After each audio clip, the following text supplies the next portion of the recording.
Sunday டிஃபனுக்கு ஏதாவது ஸ்பெஷலாக செய்யலான்னு சொல்லி யோசிக்கும் போது தான் மொறுன்னு தோசைக்கு சுட சுட மட்டன் குழம்பு செஞ்சு சாப்பிட்டா எப்படி இருக்குன்னு யோசித்தேன்.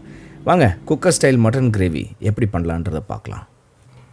முதல்ல ஒரு பெரிய வெங்காயம், 10 பல்லு பூண்டு, 2 துண்டு இஞ்சி, 3 பச்சை மிளகா, ஒரு கைப்பிடி கொத்தமல்லியும் புதினாவும், இது எல்லாத்தையும் சேர்த்து மிக்சியில் ஒரு அரைன்னு அரைச்சி பக்கத்தில் வச்சுக்கோங்க. இன்னொரு பெரிய வெங்காயத்தையும் 3 தக்காளியும் வெட்டிக்கிட்டு ஒரு 3/4 கிலோ மட்டன், 4 கிராம்பு, ஒரு பட்டை, ஒரு அன்னாச்சி பூ, தேவையான அளவு எண்ணெயை எடுத்துக்கிட்டு ஸ்டவ்வை பற்ற வச்சு அதில் குக்கரை வச்சு அதில் 3 கரண்டி எண்ணெய் ஊற்றி அதில் பட்டை, கிராம்பு, அன்னாச்சி பூ எல்லாத்தையும் போட்டு தனியாக வெட்டி வச்ச ஒரு வெங்காயத்தை போட்டு அதை நல்லா வதக்கி, அப்புறம் இஞ்சி பூண்டு பேஸ்ட்டை 1.5 டீஸ்பூன் அதில் போட்டு அதையும் பச்சை வாசனை போகிற வரைக்கும் நல்லா ஒரு வதக்கி, அதுக்கப்புறம் அரைச்சி வச்ச அந்த பச்சை சட்னியை எடுத்து குக்கரில் போட்டு அதையும் பச்சை வாசனை போகிற வரைக்கும் கொதிக்க விட்டு, அதுக்கப்புறம் மட்டனை எடுத்து அதில் போட்டு அதை ஒரு வதக்கி, அதுக்கப்புறம் வெட்டி வச்ச 3 தக்காளியை போட்டு அதையும் ஒரு வதக்கி போதுல பட் ஆகிடுச்சு.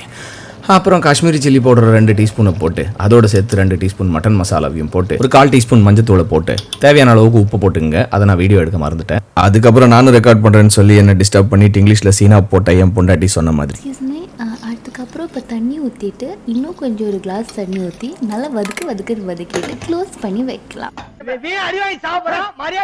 குக்கரை மூடிட்டு விசில போட்டு ஸ்டவ்வை ஹை ஃப்ளேமில் வச்சு ஒரு 4 விசில கூவ விட்டுட்டு பக்கத்தில் தோசை சட்டியை வச்சு மொறுன்னு ஒரு தோசையை நல்லா ஊற்றி எடுத்துக்கிட்டு, அதுக்கப்புறம் 5வது விசில் குக்கர் கூவும்போது நீங்கள் ஸ்டவ்வை ஆஃப் பண்ணி ப்ரெஷரை ஓப்பன் பண்ணி விட்டுட்டு குக்கரை ஓப்பன் பண்ணி பார்த்தீங்கன்னா கொதிக்க காரசாரமான மட்டன் குழம்பு பதமாக வெந்த மட்டனோட சாப்பிட்றதுக்காக வான்னு கூப்பிடுற மாதிரி இருக்கும். இதில் நீங்கள் ஒரே ஒரு டீஸ்பூன் கரம் மசாலாவும் கொஞ்சம் கஸ்தூரி மேத்தியும் சேர்த்து ஒரு கலக்கி விட்டுட்டிங்கன்னா சொல்லவா வேணும், அந்த கிரேவியோட மனம் தூக்க சண்டேவை தோசை மட்டன் கறியோட செம்மையாக என்ஜாய் பண்ணலாம்.